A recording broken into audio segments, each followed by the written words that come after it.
کیا آپ نے پہلے کبھی غور کیا ہے کہ کچھ لوگوں کے جسم میں ہر وقت درد رہتا ہے، تھکن ختم نہیں ہوتی، جوڑ دکھتے رہتے ہیں، وزن کم نہیں ہوتا، نیند پوری نہیں ہوتی اور رپورٹس میں کوئی خاص بیماری بھی نہیں نکلتی؟ اکثر اس کی وجہ ہوتی ہے جسم کے اندر چھپی ہوئی سوزش۔ یہ بات سمجھ لیجیے کہ سوزش ہمیشہ بری نہیں ہوتی۔ جب آپ کو چوٹ لگتی ہے، زخم ہوتا ہے یا انفیکشن ہوتا ہے تو سوزش جسم کا شفا دینے والا عمل ہوتی ہے۔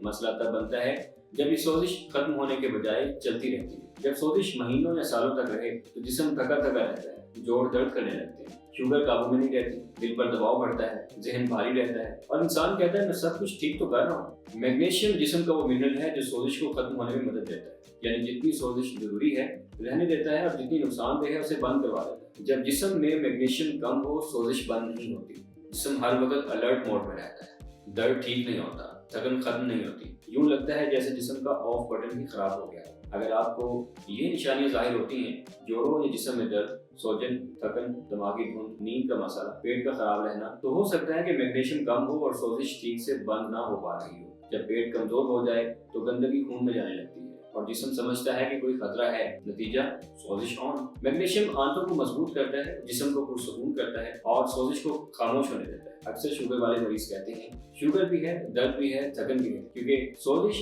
شوگر کو بگاڑتی ہے اور میگنیشیم کم ہونے سے دونوں مسئلے جڑے رہتے ہیں۔ اب سوال یہ پیدا ہوتا ہے کہ کون کون سی بیماریوں میں میگنیشیم اکثر کم ہوتا ہے؟ آسان زبان میں دل کے مریض، شوگر والے، جوڑوں کے درد والے، موٹاپا، آنتوں کے مریض، خود کار بیماریوں والے، ان سب میں میگنیشیم اکثر کم پایا جاتا ہے۔ ہومیوپیتھی میں ہم یہ نہیں کہتے کہ میگنیشیم کم ہے تو میگنیشیم دے دو، بلکہ ہومیوپیتھی کا مقصد ہوتا ہے جسم کے اندر سوزش کو خود ختم کرنے کی صلاحیت بحال کرنا، اعصاب، پٹھوں اور میٹابولزم کو بیلنس میں لانا۔ آپ دیکھتے ہیں کہ جو ہومیوپیتھک ادویات اس سلسلے میں مددگار ثابت ہو سکتی ہیں۔ نمبر 1 ہے میگنیشیا فاس، میگنیشیا کاب، میگنیشیم میٹالیکم، کالی فاس، نیٹرومیور، کیلکیریا فاس پلس ٹاپس۔ جب سوزش ختم نہیں ہو رہی ہو تو مسئلہ صرف درد کا نہیں بلکہ جسم کا بیلنس خراب ہونا ہوتا ہے، اور ہومیوپیتھی اسی بیلنس کو درست کرنے کی کوشش کرتی ہے۔ ہر مریض کے لیے پوٹینسی مختلف ہو سکتی ہے، یہ کلینکل ججمنٹ پر ڈیپینڈ کرتا ہے، لہٰذا ہومیو فزیشین کے مشورے سے استعمال کیجیے۔ یاد رکھیے سوزش کو دبانا حل نہیں ہے، سوزش کو ختم ہونے دینا حل ہے، اور اس کے لیے